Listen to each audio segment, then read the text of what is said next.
Okay, yes, Satish. I have read a book.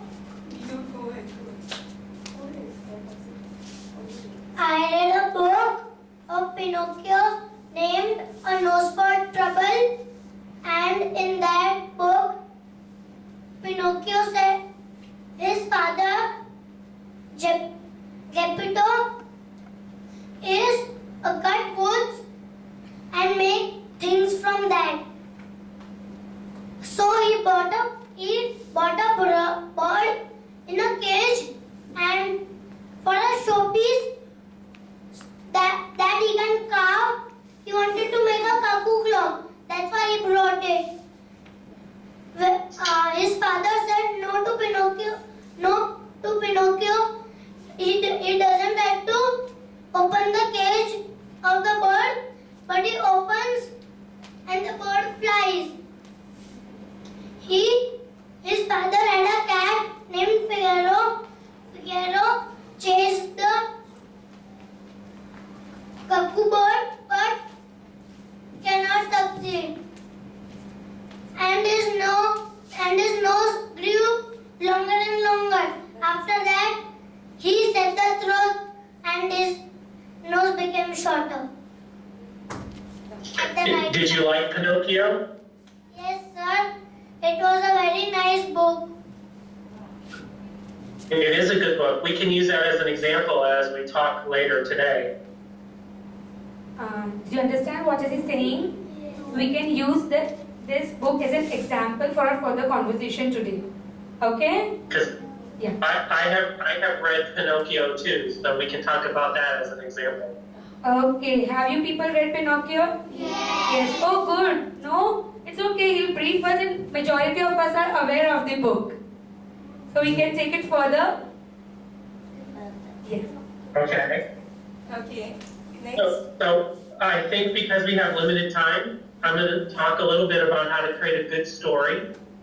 And then we can come back to some books and talk about those for examples, okay? Okay. So I think you may need to help translate and make sure that my ideas are getting through. There is a delay, so it's hard for me to tell if you're hearing it or not.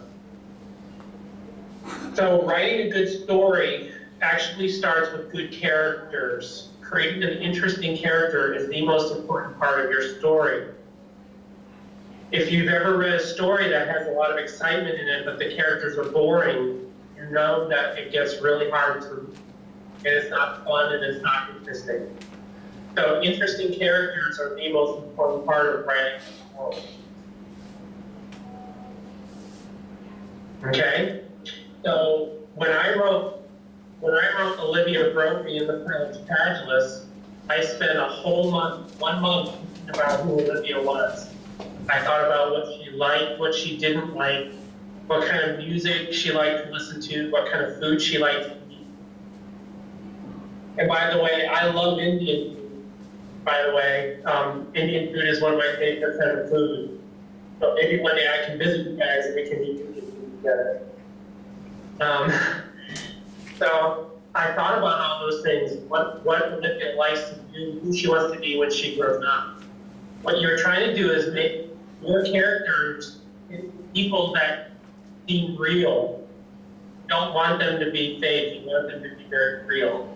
Does that make sense? Do you guys understand? Does this make sense? What is he saying? Did you people understand first of all? No? Okay. Chris is saying that the most important thing when you write a story are the characters. The characters are the thing that make the story appealing, eye-captivating. You need to write the story in a way that the readers feel that the characters are real. Then only people will have interest in your story, right? So whatever he's saying, does it make sense? Yes. Okay. Okay, so what you need to do is create what's called a character flaw. A character flaw. Does anybody know what a character flaw is? Do you people know? Character flaw? No. It means something in the character that's less than perfect. A character is Go ahead. a a character that is less than, can you pardon Chris? Less than perfect. Less than perfect. A character that is less than perfect. The character of your story, okay? Yeah. Okay? So it can be very, very simple. It does not have to be complicated. It can be very simple as maybe a fear. Are you guys afraid of anything? Are you afraid of spiders or snakes? Are you afraid of spiders and snakes? No. Oh, some are afraid and some are not afraid. Tell me some things you guys are afraid of. What are you afraid of? Yes, Ananya? Ghost. Ghosts, Lizards. lizards, Snakes. snakes, okay, Zarleen, Cockroaches. Rats. rats, okay. Do you Alright. want to know what I'm afraid of? I'm afraid of clowns. Oh, he's afraid of clowns. Do you people know who are clowns? Yeah. Who? Doctor. Yeah, he's afraid of clowns. Who's afraid of clowns? Oh, no one. Okay. Nobody else, just me? No, one child is Okay. afraid of clowns. So a fear is a character flaw. It means you're less than perfect. It doesn't mean you're bad, and it doesn't mean you're good, right? It means that it's something that isn't perfect. That's all. It doesn't make you a bad character. And that concept is very, very important, okay? So if your characters are perfect, then they're boring characters because they always act in a perfect manner, and that is not an interesting thing to read. People want to read characters that have flaws and have to learn and experience these things in order to become better people. Does that make sense? Yes. Do you agree with him? So, Okay. okay. So there's lots of examples of character flaws. Maybe you're very stubborn. Maybe you're very angry. Maybe you have a short temper. Maybe you're very clumsy. Maybe you don't do your schoolwork. Those are all examples of character flaws, okay? We're gonna use an example of a fear. So we're gonna say, let's say our character is afraid of cockroaches, okay? So our character is afraid of cockroaches, and that's a very simple character flaw. It doesn't make our character a bad person, it just means they're afraid of cockroaches, right? Right? Is he right? Okay. Okay. So what you want to do is you want to build your story around that character flaw, okay? It doesn't make any sense to have a story about someone who's afraid of cockroaches if there aren't any cockroaches in your story. Okay? That's a very, very important concept to talk about. So when your character is afraid of cockroaches, your story needs to have cockroaches in it, right? Do you understand that? Okay, if your character is afraid of cockroaches, okay, the character flaw is that the character is afraid of cockroaches, so your story should be based upon the fear of cockroaches, right? Yeah. Okay? Yeah. Yes, perfect. So whatever character flaw you pick for your character, make sure your story is about that character flaw, okay? If you ever read a story where the character flaw does not get reflected in the story, so if I have a character who's afraid of cockroaches, if there's no cockroaches, it's a very boring story. It's not interesting to read, okay? So whatever you decide to pick, you need to make the flaw in the character be related to the story. So that can be whatever flaw you decide, you want to build your story around that. And the way you do that is you want there to be at least one or two times in that story where that character has to confront or deal with cockroaches. Okay. Did you understand what is Chris saying? No. Okay. He's saying that if the character flaw of your story is afraid of cockroaches, and if you don't mention anything about it, will your story make sense? Will it be interesting? No. So at least one or two times in your story, you should mention the character flaw. Am I right? Yeah? Yes. This is what Chris means to say. Okay? You have a question? Okay.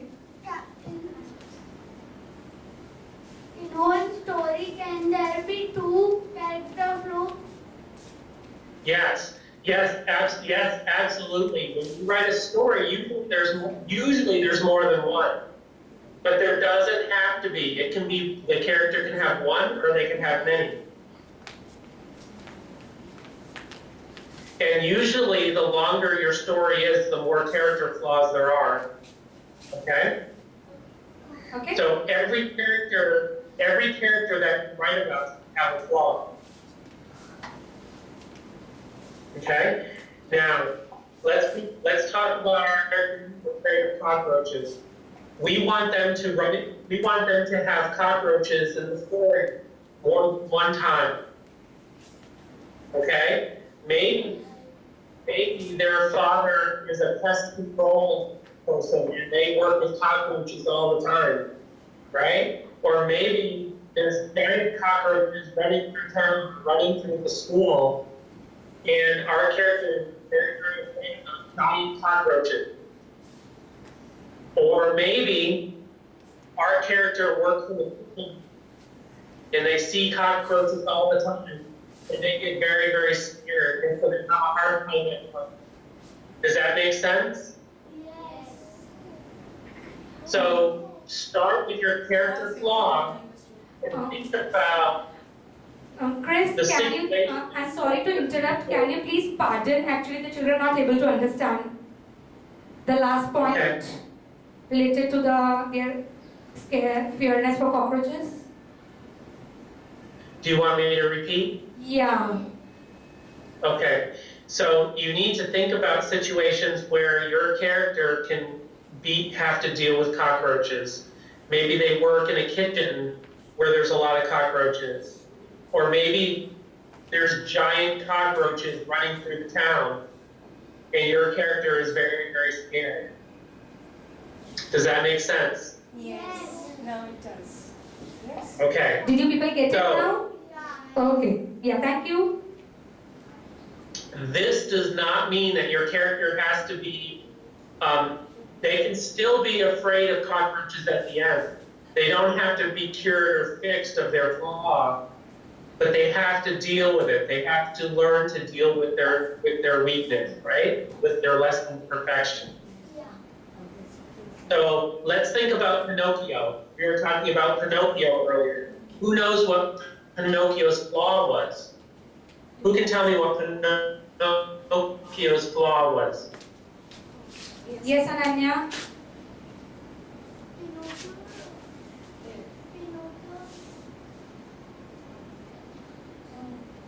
Pinocchio's father Here.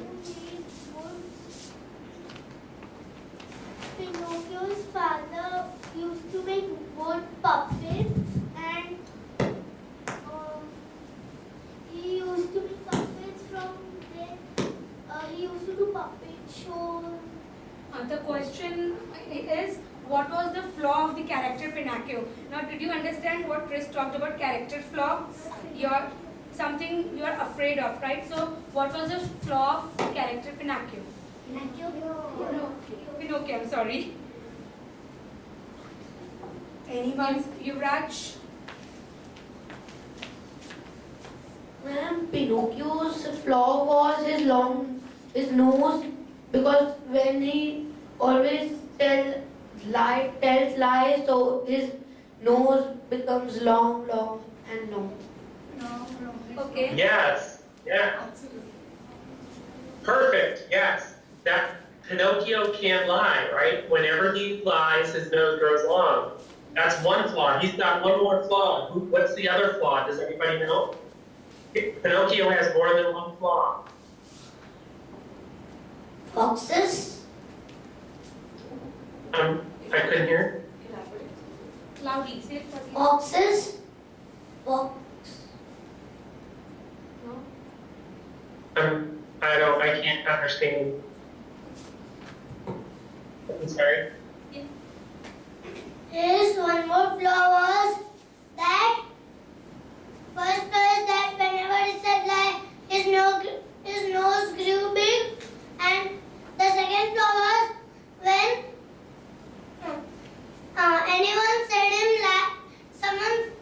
anyone could say same lie, and whenever his father came to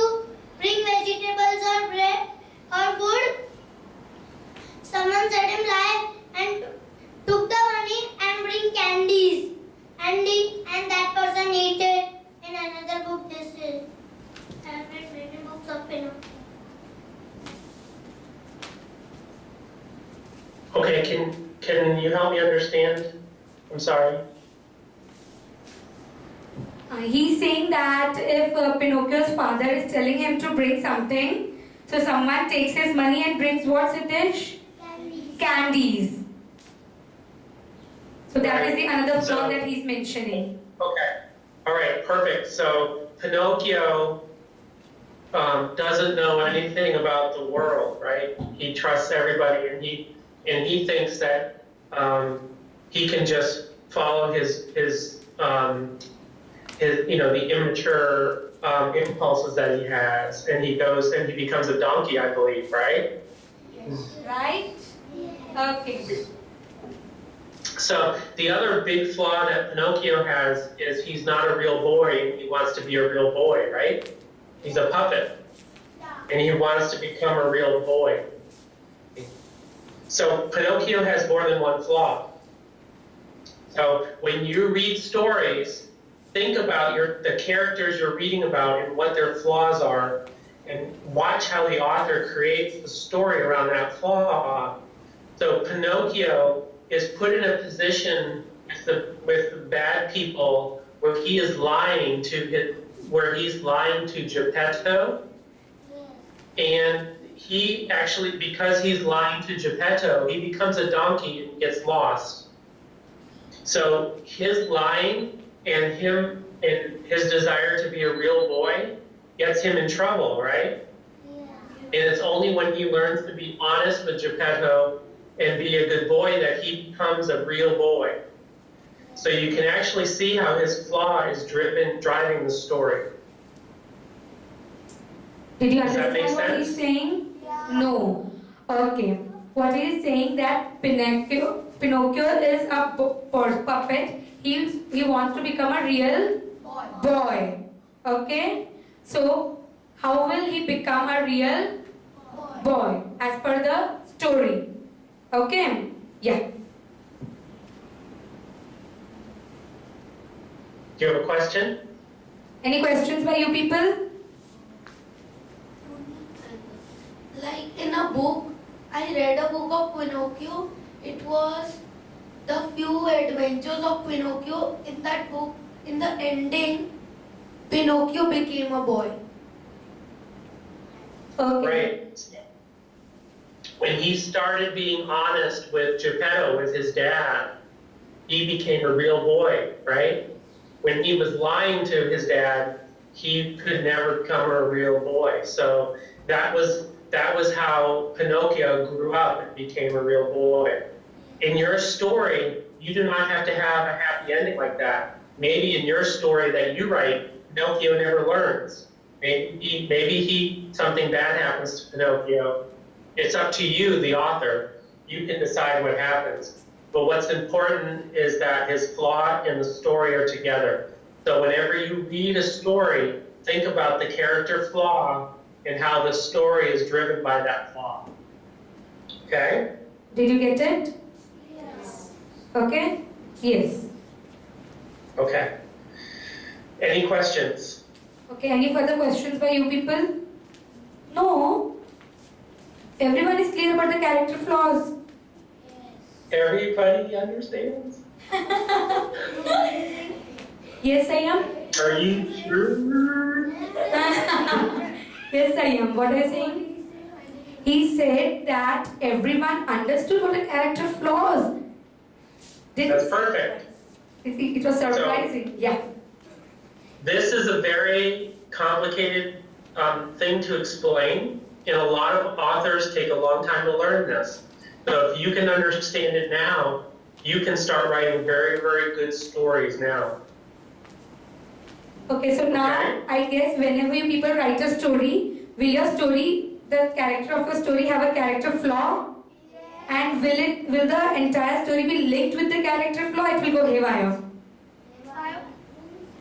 Means yahan wahan it is not at all linked with the character flaw. It does not make any sense.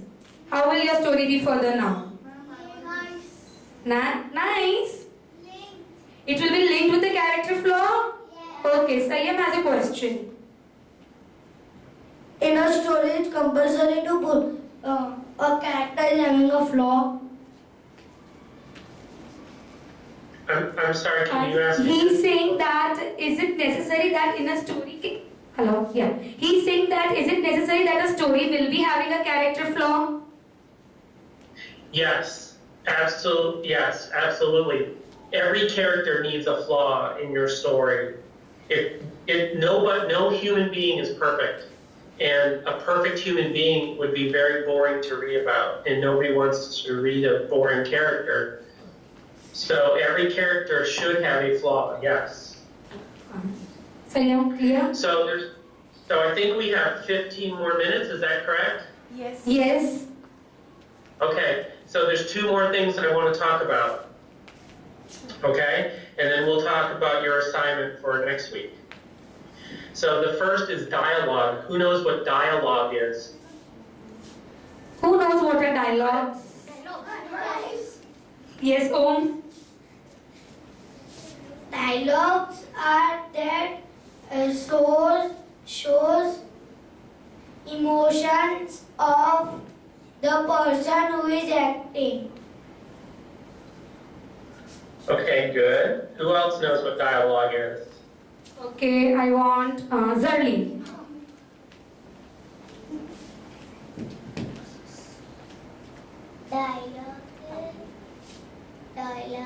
Dialogue is emotions, and if character is speaking something, so he is using his emotions.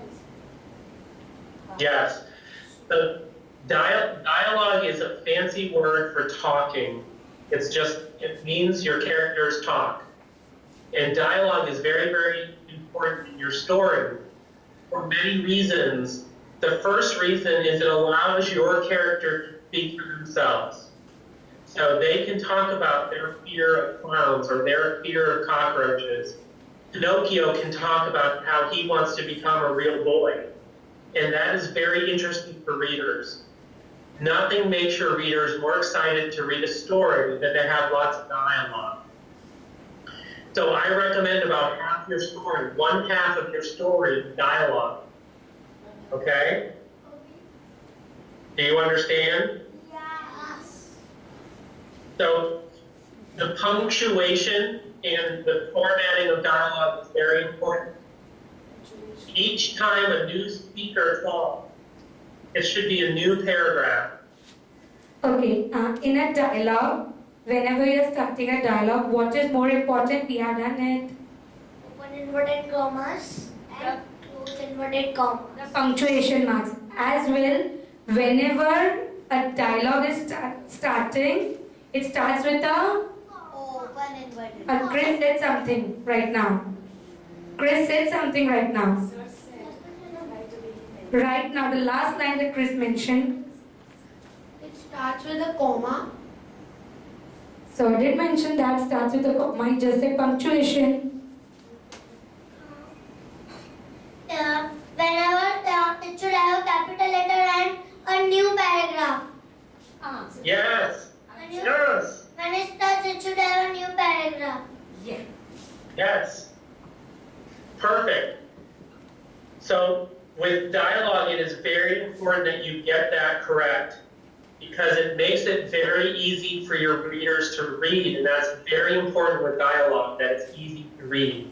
And punctuation is very important, okay? So if you can do that, you will be better than just about every American class I've ever taught this lesson to. So it's very hard for American students to get that right. So that's an award of. But it's a very important concept. So think about how you talk to your friends. Think about how your teachers speak. Think about how your parents speak. Think about how people you meet, maybe your principal, or maybe the police officer, or maybe the grocery store, the people you meet there, how they all speak differently. So your teacher speaks differently than you do, right? You might use more, you might not speak correctly with your friends. You might use slang words or funny words. Your teacher might speak more correctly. So when you write your teacher speaking, for example, you want your teacher to probably speak differently than you speak as a student. Okay? Every character should speak a little bit differently than the other character. Did you get Does what that he's make saying? No? Okay. He's saying that the way you people converse with your friends, it's a separate language that you people use. And when you people converse with me or I converse with you, there's a separate style of talking, there's separate, different ways.